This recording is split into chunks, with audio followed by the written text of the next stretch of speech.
தோல்வியை மோடி அரசு ஒப்புக்கொள்ளணும்ல. நேற்று தாக்குதலுக்கு மட்டும் கிரெடிட் எடுக்கிறீங்களே, நீங்கள் போய் உங்களோட தோல்வியால் இராணுவமும் போலீஸும் காஷ்மீரில் மோடி கவர்மெண்ட் கண்ட்ரோலில் தான் இருக்குது. ஃபாரூக் அப்துல்லா மகன் உமர் அப்துல்லா வெறும் நாம்கி ஆவாஸ் தான் இது அவர் வந்து ஒரு டம்மி சிஎம் தான். அவர் அதிகாரம் பூரா பிஜேபி கவர்மெண்ட் கிட்ட டெல்லியில் தான் இருக்குது. அப்போ பொறுப்பேற்ற அமித்ஷா ராஜினாமா பண்ணுமா இல்லையா?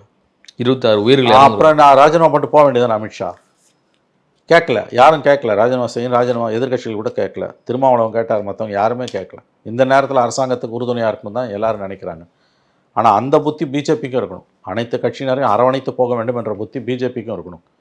எடுத்தன் கவுத்தன்னு மோடி பேசுகிறதும், மன் கி பாத்தில் பேசுகிறதும், எதிர்கட்சிகள் கூட்டத்துக்கு ஏங்க மோடி வரமாட்டேன்றாரு?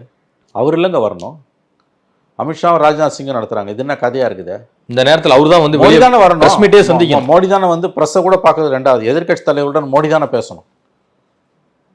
அது எதுக்கு அவுட் சோர்ஸ் பண்ணிட்டு உட்காந்துருக்காரு? நீங்கள் அனைத்து கட்சி கூட்டம் கூட இவர் என்ன சக்கரவர்த்தியா, மகாராஜாவா?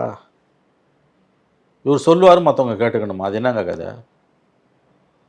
இதே மன்மோகன் சிங் பிரைம் மினிஸ்டர் வந்து இப்படி அவர் கூட்டாமல் அர்ஜுன் சிங்கை வச்சு கூப்பிட்டு ஒத்துப்பாங்களா பிஜேபி?